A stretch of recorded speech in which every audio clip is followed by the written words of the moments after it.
దీని అమ్మ జీవితం నడిచేవాడిని పరిగెత్తిస్తుంది, పరిగెత్తేవాడిని కొడుకు పెడుతుంది. పెళ్ళి అయిన వాడికి పిల్ల ఉండదు. పొద్దున్న వేస్తే అదే పని.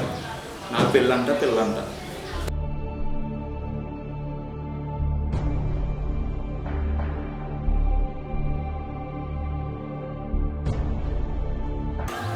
పొద్దున్న దుకాణం తెరిచేసి ఉంటాడు.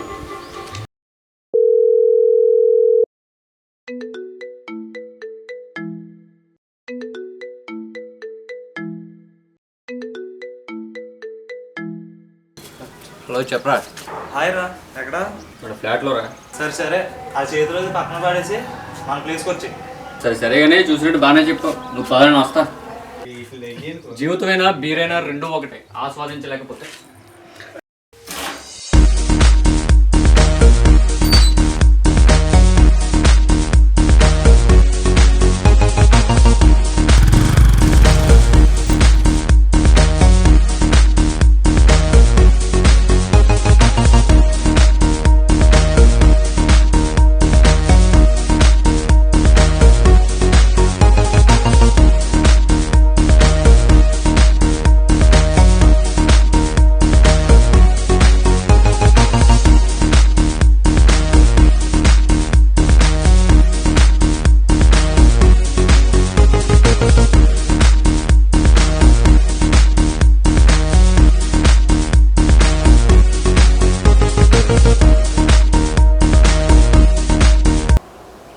చెప్పరా.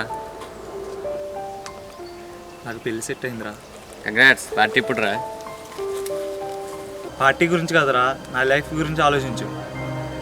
నీకేంట్రా, పెళ్ళి చేసుకుని హ్యాపీగా ఉంటావా? అదే నా భయం. చాలా అనుమానాలు ఉన్నాయి. ఏంట్రా అనుమానం నువ్వు భయపడుతున్నావు, నన్ను భయపెడుతున్నావు? నేను ఇప్పటి వరకు ఎలాగైతే తిరిగానో అమ్మాయి కూడా అలా తిరిగి డౌట్గా ఉందిరా. అనుమానమేనా నిజమేమైనా ఉందా? అందుకేగా నీకు ఫోన్ చేసింది. అవునా? ఒక అమ్మాయి గురించి మంచిగా చెప్పాలంటే కష్టం, కానీ చెడుగా అంటే క్షణంలో పనిరా. పని చేద్దాం. అమ్మాయి గురించి చెడుగా మన ఫ్యామిలీకి ఏదో ఆకస్మిక చేత ఫోన్ చేపిస్తే సరే. భలే ఐడియా ఇచ్చారా. అని మనం నమ్ముతారా? ఎందుకు నమ్మర్రా? మనమే వాళ్ళ ప్రపంచం కదా, ఎప్పుడు మన గురించి ఆలోచిస్తాం.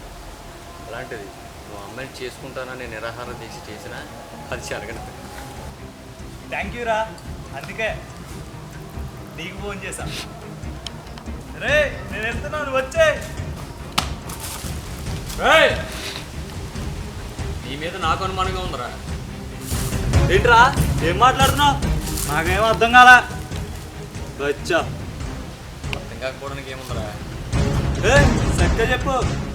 అర్థం కాలా. ఏం మాట్లాడుతున్నావు? అనుమానం. మన తల్లిదండ్రులు మన గుణవంతులను చెప్పి మంచి సంబంధం చూస్తాం. మనం అనుమానం అని పెనుభూతం బట్టి రిజెక్ట్ చేస్తూనే ఉంటాం.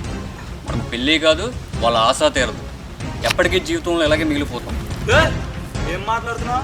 నీకేమైనా అర్థమవుతుందా?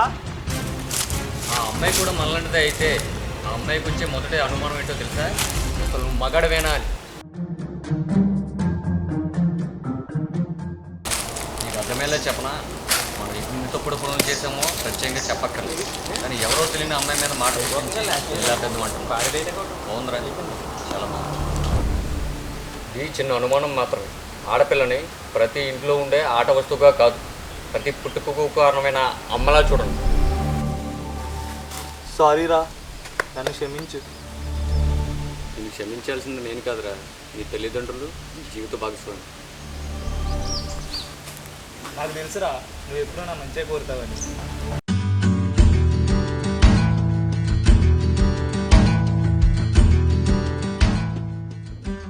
స్నేహం ఒక అద్భుతమైన వరం. అందులో లేనే లేదు సందేహానికి ఎటువంటి స్థానం. మూగ జీవాలే కాదు, సాక్షాత్తు దైవమే మనుష్య రూపేణ అవతరించిన సందర్భాలను వారి హృదయం సైతం స్నేహానికి ఆరులు చాచింది అంటేనే విషదమవుతుంది స్నేహం యొక్క గొప్పతనం.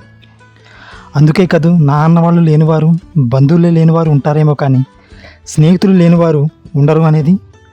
స్నేహం అనేది జాతి, కుల, మత, వర్గ, ప్రాంత, భాష భేదాలనే ఎల్లలను సునాయాసంగా దాటేసి మనస్సు అనే మహత్తర శక్తితో ముడిపడిన అంశం.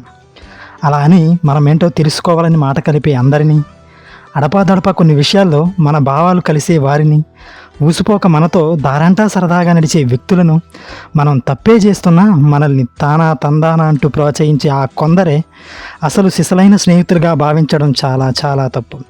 ఎందుకంటే నేటి సమాజంలో స్నేహం ముసుగులో జరుగుతున్న దారుణాలకు లేనే లేదు అద్దు ఆపు. ఎప్పుడైనా మనం అలసిన వేళలో అమ్మలా, కృంగిన వేళలో నాన్నలా, కష్టకాలాల్లో ఒక కంచెలా, ఆటుపోట్లలో ఆ లంబనలా, తడబడే వేళలో ఒక కర్రలా, తప్పటడుగు వేయబోతుంటే దండించే గురువులా, మన నిజస్థితిని చూపించే అద్దంలా, మనల్ని చీకట్లో సైతం వీడని ఛాయిలా, గమ్యం చేర్చే దిశలో సాకారిలా, దిక్కుతోచని స్థితిలో మార్గదర్శిలా, మనకు ఎదురొచ్చే విజయాల్లో మనకన్నా ఎక్కువగా ఆనందించేవాడే మనకు పర్ఫెక్ట్ ఫ్రెండ్. నాకైతే అలాంటి వ్యక్తి ఒకరున్నారు. మరి మీ సంగతి ఏంటి?